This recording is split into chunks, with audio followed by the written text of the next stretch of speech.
ত্রিপুরার বিভিন্ন এলাকায় মূর্তি ভাঙার যে সমস্ত ঘটনা ঘটে চলেছে তা কোনো মতেই বরদাস্ত করা হবে না।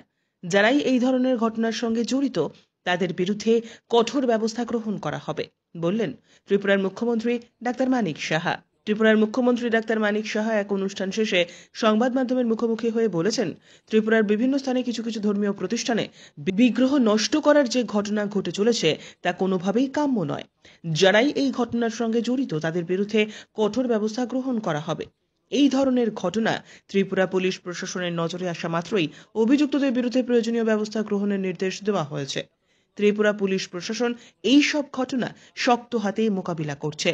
যারা এই ধরনের কোনো অনভিপ্রেত ঘটনার সঙ্গে জড়িত তারা যেন এই কাজ থেকে বিরত থাকে, তাদের প্রতি সেই আহ্বান রেখেছেন ত্রিপুরার মুখ্যমন্ত্রী ডাক্তার মানিক সাহা। রাজ্য সরকার কতটুকু চিন্তিত? দেখুন, এই ধরনের ঘটনা কোনো অবস্থায় কাম্য নয় এবং যখন এই ধরনের ঘটনা আমার গোচরে এসছে সাথে সাথে কিন্তু আমি অ্যাকশন নিয়েছি। পুলিশ সেখানে পৌঁছে গেছে এবং বিভিন্নভাবে খবর নেওয়ারও আমরা চেষ্টা করছি, সামাজিকভাবেই হোক এবং রাজনৈতিকভাবেই হোক আমরা সেগুলোর মোকাবেলা করছি এবং আগামী দিনেও করব।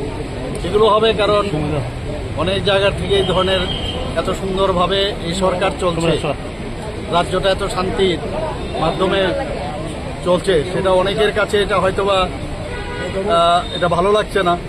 তো আমরা সেই জায়গার মধ্যে দাঁড়িয়ে এই ধরনের ঘটনা আমি অনুরোধ করব, যাদের কারণে যাদের মাধ্যমে এগুলো করানোর চেষ্টা করছে তারা এর থেকে যেন বিরত থাকে। ঠিক আছে। Bureau report, big news.